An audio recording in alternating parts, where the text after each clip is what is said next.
Assalamualaikum warahmatullahi wabarakatuh. Perkenalkan, nama saya Alfiansyah Saputra.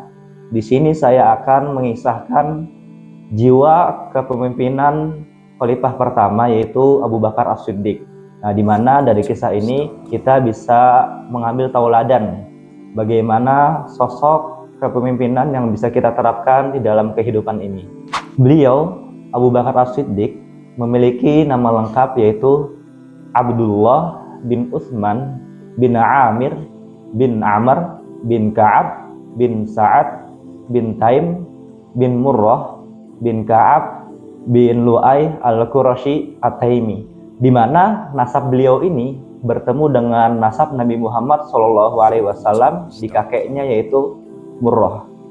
Beliau lahir 2 tahun setelah kelahiran Nabi Muhammad SAW, dan beliau pun wafat 2 tahun setelah wafatnya Nabi Muhammad SAW.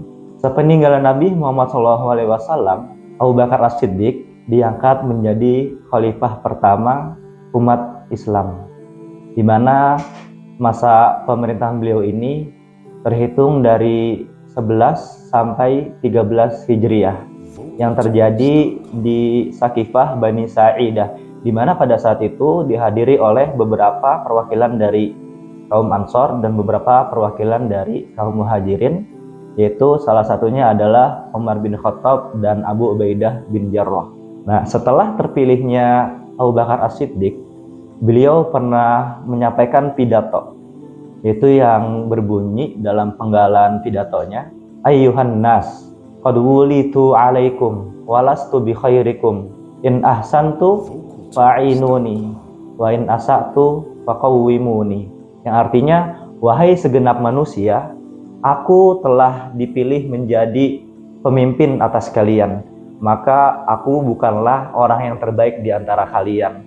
Apabila kalian mendapatkan kebaikan dariku, maka bantulah aku. Namun apabila kalian mendapatkan keburukan dariku, maka nasihatilah aku sebagai pemimpin kalian. Di awal masa pemerintahan Abu Bakar As-Siddiq sebagai khalifah pertama, banyak kekacauan dan pemberontakan yang terjadi di tengah kaum muslimin, di mana pada masa itu muncul orang-orang yang murtad, muncul orang-orang yang mengaku sebagai nabi palsu, kemudian muncul orang-orang yang menolak untuk membayar zakat. Hal ini adalah suatu yang berat untuk dihadapi oleh Abu Bakar As-Siddiq.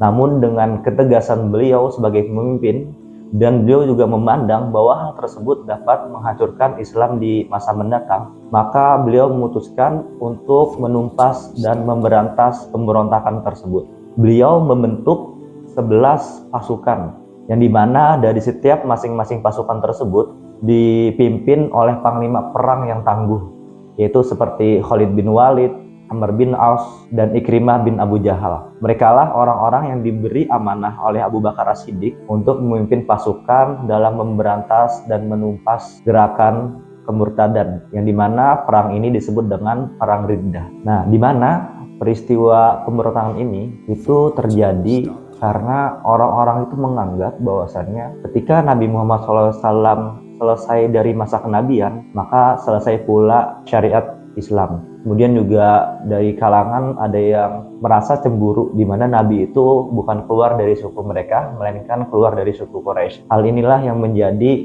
cikal bakal orang-orang itu mulai keluar dari agama Islam, di mana mereka ini baru masuk Islam, kemudian meninggal Nabi Muhammad SAW, di mana iman mereka masih lemah, kemudian mereka sudah dihasut oleh berita-berita kemurtadan. Salah satu oknum yang mengaku sebagai nabi palsu itu salah satunya adalah Musailamah Al-Kadzab, atau kita bisa maknai dengan Musailamah seorang pembohong. Nah, di mana Musailamah Al-Kadzab ini memiliki pengaruh besar terhadap agama Islam karena beliau berhasil menghasut orang-orang untuk keluar dari agama Islam. Jadi beliau ini paling banyak mengikutnya di antara nabi-nabi palsu yang lainnya, seperti Aswad Al-Ansi, Saja'ah, dan Tulaihah bin Khuwailid. Di antara 3 orang ini, Musailamah adalah orang nabi palsu yang memiliki pengikut paling banyak, sehingga Musailamah Al-Kadzab ini memiliki pengaruh yang amat besar terhadap kehancuran kaum muslimin. Namun dengan tegasnya Abu Bakar As-Siddiq berhasil memerangi Musailamah Al-Kadzab dan berhasil memecah belah ajaran Nabi palsu Musailamah Al-Kadzab, dan beliau pun wafat pada perang tersebut, yaitu perang Yamamah. Nah, seiring berjalannya waktu, alhamdulillah Abu Bakar berhasil memberantas dan menumpas pemberontakan terhadap pemerintahan Islam ini. Beliau berhasil mengembalikan suku-suku yang mulai keluar dari agama Islam kembali kepada ajaran agama Islam. Dan beliau juga berhasil memerangi orang-orang yang membuat kehancuran di muka bumi ini, yaitu menghasut orang-orang untuk memberontak kepada pemerintahan Islam. Setelah peristiwa ini yang berlangsung dengan lamanya, Abu Bakar meneruskan amanah kepemimpinannya. Di masa beliau ini didirikan lembaga keuangan, yaitu Baitul Mal, untuk mengurus dan mengelola harta umat. Serta pada masa beliau ini juga didirikan lembaga peradilan yang dipimpin oleh Umar bin Khattab. Kemudian di masa beliau ini dimulai pengumpulan ayat-ayat Al-Quran, di mana pengumpulan ayat-ayat Al-Quran ini merupakan usul dari Umar bin Khattab terkait rasa khawatirnya atas wafatnya para sahabat penghafal Al-Quran di perang melawan orang-orang yang memberontak kepada pemerintahan Islam. Kemudian dengan usul ini diterima oleh Abu Bakar, beliau memberikan amanah kepada Zaid bin Sabit untuk memimpin program pengumpulan ayat-ayat Al-Quran yang tersebar di mana-mana. Ada yang di pelepah kurma, ada yang di tulang belulang, ada yang di bebatuan, dan di tempat-tempat yang lainnya. Jadi hal ini adalah sebagai antisipasi supaya Al-Quran tidak hilang dan masih terjaga hingga masa yang akan datang. Nah, dari kisah Abu Bakar As-Siddiq ini kita dapat mengambil banyak sekali pelajaran, yaitu terutama jiwa-jiwa kepemimpinan, yang dimana jiwa-jiwa kepemimpinan Abu Bakar As-Siddiq ini harus kita realisasikan dalam kehidupan kita, di mana kita adalah seorang umat muslim dan kita juga pasti harus meneladani Nabi Muhammad SAW dan para sahabatnya dalam hal menjalankan kehidupan. Nah, di mana Abu Bakar As-Siddiq ini memiliki jiwa yang adil. Beliau tidak pernah memikirkan dirinya sendiri. Beliau selalu memikirkan kemaslahatan serta kesejahteraan umatnya. Kemudian beliau adalah pemimpin yang amanah dan bertanggung jawab.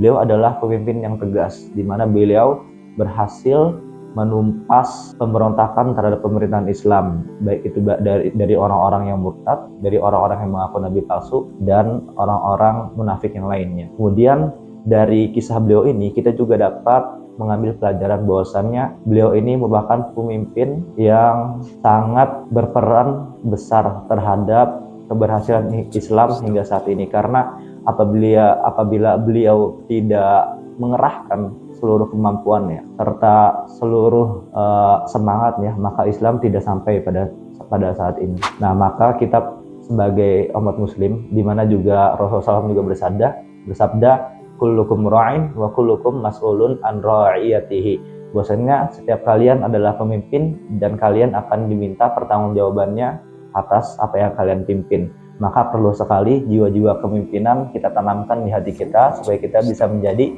pemimpin yang adil, bijaksana, amanah, dan bertanggung jawab. Oke, sekian kisah tentang jiwa kepemimpinan Khalifah pertama Abu Bakar As-Siddiq saya sampaikan. Semoga kita semua bisa mengambil pelajaran dari kisah tersebut. Wassalamualaikum warahmatullahi wabarakatuh.